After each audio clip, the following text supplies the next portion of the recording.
Notice this sediment, it's hard. It's obviously old ancient sand turned to almost stone. So let's call it sandstone, though I don't know what this really would be called.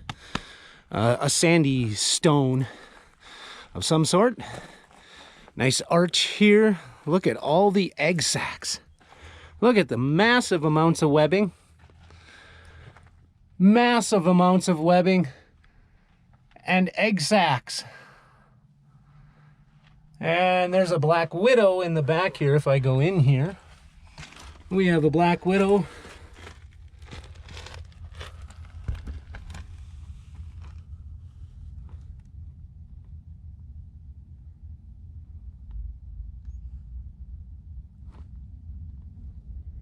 Doing her thing there in the depths of this little arch. Oh, there's another one here. She has a sister up in here.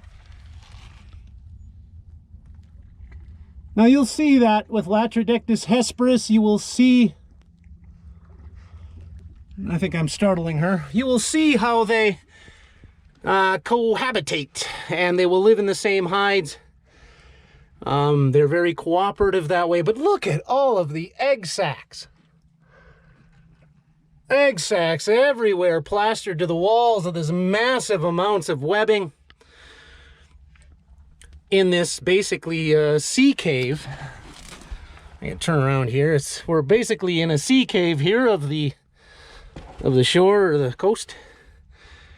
But a beautiful pair of spiders here. Now these are Latrodectus hesperus, the western black widow. This, believe it or not, is insects. These are all stone flies. This is all stone flies. Now it looks like a carpet, but that's all stone flies. Plastered on the walls, believe it or not. Here we have the web. We have these long anchor strands that literally go on forever, up and over the rock, out of the cave, and they continue on. These long strands are so that the males can detect them. A male can come along, he can detect those strands and the pheromones, of course. She emits pheromones to the wind. The male can detect that and follow those webs all the way down in to find the female. It's all about pheromone. So along these banks and cliffs, you'll have other females. They've had babies. The males have ballooned away. They found a life. And then they start wandering. They got a very short life. They start wandering for about 3 months, 4 months. Find some webbing that rich in pheromone and follow it to a female.